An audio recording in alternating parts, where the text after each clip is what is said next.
Breaking news చూస్తున్నాం. కేంద్ర మంత్రి బండి సంజయ్ కుమారుడు బండి భగీరథ్ పోలీసులు విచారణకు గైర్హాజరయ్యారు. పేట్ బషీరాబాద్ పోలీస్ స్టేషన్లో బండి భగీరథ్పై పోక్సో కేసు నమోదైంది. స్పెషల్ ఇన్వెస్టిగేషన్ టీం ఈ కేసును విచారిస్తుంది. ఇందులో భాగంగా విచారణకు రావాల్సిందిగా భగీరథ్కు పోలీసులు నోటీసులు జారీ చేశారు. ఈరోజు మధ్యాహ్నం 2 గంటలకు విచారణకు రావాలని నోటీసుల్లో పేర్కొన్నారు. అయితే సమయం గడిచినప్పటికీ భగీరథ్ పోలీసులు విచారణకు హాజరు కాలేదు.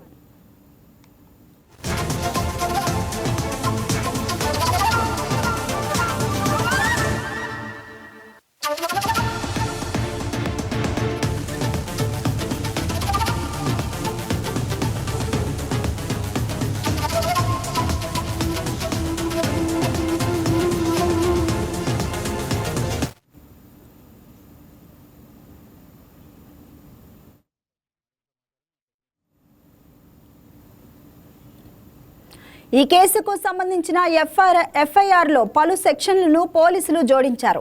బిఎన్ఎస్ 74-75తో పాటు సెక్షన్ 5 రెడ్ విత్ 6 కింద కేసులు నమోదు చేశారు. బాధితురాల నుంచి రెండోసారి స్టేట్మెంట్ను రికార్డ్ చేశారు. తాజాగా నిందితుడిపై తీవ్రమైన లైంగిక దాడి, ముందుగా ప్లాన్ చేసి లైంగిక చర్యలకు పాల్పడినట్లు సెక్షన్ 5ను కూడా పోలీసులు జతపరిచారు. మరోవైపు ముందస్తు బెయిల్ కోసం తెలంగాణ హైకోర్టులో బండి భగీరథ్ పిటిషన్ వేశారు. రేపు ఈ పిటిషన్పై హైకోర్టు వెకేషన్ బెంచ్ విచారణ చేయనుంది. దీనిపై మరింత సమాచారాన్ని మా కరెస్పాండెంట్ సంపత్ అందిస్తారు ఫోన్ ద్వారా. సంపత్, చెప్పండి, మరి పోలీసులు నోటీసులు అందినప్పటికీ భగీరథ్ విచారణకి ఎందుకు హాజరు కాలేదు? దీనికి రీజన్ ఏం చెప్తున్నారు? పావని, మనం చెప్పుకున్నట్లయితే నేడు విచారణకు హాజరు కావాలని నోటీసులు జారీ చేసినప్పటికీ బండి భగీరథ్ మాత్రం ఆ యొక్క విచారణకు హాజరు కాలేదు. దీనికి హాజరు కాకపోవడం పట్ల అసలు బండి భగీరథ్ ఎక్కడ ఉన్నాడని చెప్పి ఆచూ కూడా తెలియడం లేదు. పోలీసులు వారి కోసం గాలింపు చర్యలు చేపడుతున్నారు. పోక్సో కేసులో పోలీసులు విచారణకు హాజరు కావాలని బండి భగీరథ్కు నోటీసులు జారీ చేసినప్పటికీ విచారణకు హాజరు కావాలని బండి భగీరథ్కు సీటు నోటీసులు, పేట్ బషీరాబాద్ కేసులో విచారణకు హాజరు కావాలని భగీరథ్కు నోటీసులు ఇచ్చినప్పటికీ కూడా భగీరథ్ హాజరు కాలేదని చెప్పని బండి భగీరథ్ పిటిషన్ పై రేపు హైకోర్టు వెకేషన్ బెంచ్లో విచారణ చేపట్టనున్నట్లున్నది.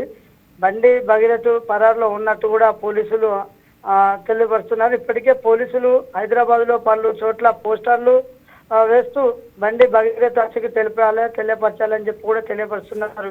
మనం చూసుకున్నట్టయితే బాలికపై తీవ్రమైన లైంగిక దాడిలో జరిగిన అభియోగాలపై ఈరోజు పిటిషన్ వేసినప్పటికీ కూడా ఈ పిటిషన్లో భగీరథ్ హాజరు కాకపోవడం పట్ల అటో దిక్కు అనుమానాలు అయితే వ్యక్తమవుతున్నాయి. భగీరథ్ ఎక్కడ ఉన్నాడు, అతన్ని ఆచూకీ దొరకబట్టాలి, అతను ఎందుకు హాజరు కాలేకపోయిండు అంటే ఈ కోణంలో ఆలోచించినట్లయితే పోలీసులు విచారణ చేపట్టినట్లయితే వారు ఎందుకు ఈ యొక్క కేసులో విచారణకు హాజరు కాలే అని చెప్పి అయితే వాళ్ళు అయితే విచారణ అయితే చేపడుతున్నారు. పావని, అంటే రాజకీయ ఒత్తిళ్ళు ఏమైనా ఉన్నాయంటారా దీనిలో? ఖచ్చితంగా అటు చూసుకున్నట్లయితే బండి సంజయ్, కేంద్ర హోం సహాయ శాఖ మంత్రి బండి సంజయ్ అయితే తెలియపరిచిన విషయాలు ఏంటంటే ఖచ్చితంగా ఇది రాజకీయ కోణంలో కావాలనే మాపై ఇలాంటి ఆరోపణలు చేస్తున్నారని చెప్పినట్టు వాళ్ళు బండి సంజయ్ అంటున్నాడు. ఇటు భగీరథ్ మాత్రం ఈ విచారణకు రాకపోవడం పట్ల పలు అనుమానాలు అయితే వ్యక్తమవుతున్నాయని చెప్పచ్చు. పావని, అంటే ఈ కేసు విచారణ అంటే ఎంత దశలో ఉంది అని అంటారు? ఇప్పుడు రేపు ఈ పిటిషన్ పై హైకోర్టు వెకేషన్ బెంచ్ విచారణ చేయనుంది అంటున్నారు కదా, సో అంటే ఏం తెలిపే అవకాశం ఉంది? అంటే పోలీసులు రోజుకు ఒక రీతిలో విచారణ చేపడుతున్నారు. అటు పోలీసులు కావచ్చు, న్యాయవాదులు కావచ్చు, అటు కోర్టు ఇచ్చిన తీర్పు ప్రకారము చూసుకున్నట్లయితే బండి భగీరథ్ చేసినటువంటి పోక్సో కేసులో కీలక పరిణామం చోటు చేసుకుందని చెప్పచ్చు.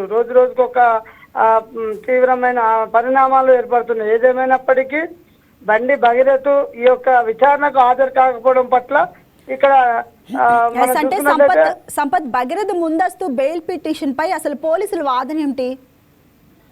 బండి భగీరథ్ పోలీసు ముందస్తు బెయిల్ వేసుకున్నారంటే ఇక్కడ మనం చూసుకున్నట్లే అర్థమవుతుంది. పావని, ఇప్పుడు బండి భగీరథ్ ముందస్తు బెయిల్ ఎందుకు వేసుకున్నాడు, తప్పు చేయనప్పుడు ఎందుకు భయపడాలి, ఎందుకు బెయిల్ వేసుకోవాలి, అసలు ఈ యొక్క కేసుకి ఎందుకు అటెండ్ కాగలేకపోతున్నాడు అని చెప్పనే విచారణ అయితే చేపడుతున్నారు పోలీసులు. అంటే విచారణకు హాజరు కాకపోతే అరెస్ట్ చేస్తారు ఆర్ అట్లీస్ట్ నోటీసులు అయితే ఇస్తారు. మరి ఏమంటున్నారు పోలీసులు, అరెస్ట్ చేసే ఉద్దేశం ఉందా? పోలీసులు తప్పకుండా వారి కోసం వెంబడిస్తున్నారు, వారి కోసం ఎక్కడున్నారని చెప్పి విచారణ అయితే చేపడుతున్నారు. వారు కనిపిస్తే మాకు తెలియపరచాలని చెప్పి కూడా వాళ్ళు ఒక వినూత్న రీతిలో పోస్టర్లు వేస్తూ తమకు ఆచకి తెలిసిన వారు తమ పోలీసులో సమాచారం అందించాలని చెప్పి కూడా పోలీసులు విస్తృతంగా విచారణ అయితే చేపడుతున్నారు. పావని, అంటే దీని గురించి ఏమన్నా బండి సంజయ్ ఏమన్నా మాట్లాడారా అఫీషియల్గా కానీ? ఇప్పుడైతే దీని విషయంలో ఇంకా వారి కుటుంబ సభ్యులే కానీ బండి సంజయ్ కానీ ఎవరు మాట్లాడలేదు. ఒకవేళ తప్పు అంటే బండి సంజయ్ ఒకటే అంటున్నాడు మొదటి నుండి, తప్పు కనుక చేసినట్లయితే కొడుకైనా పర్వాలేదు, ఎవరైనా దాని మీద మేము ఖచ్చితంగా న్యాయానికి కట్టుబడి ఉంటామని చెప్పని ఈ మధ్య కాలంలో మాట్లాడిన మాటలే.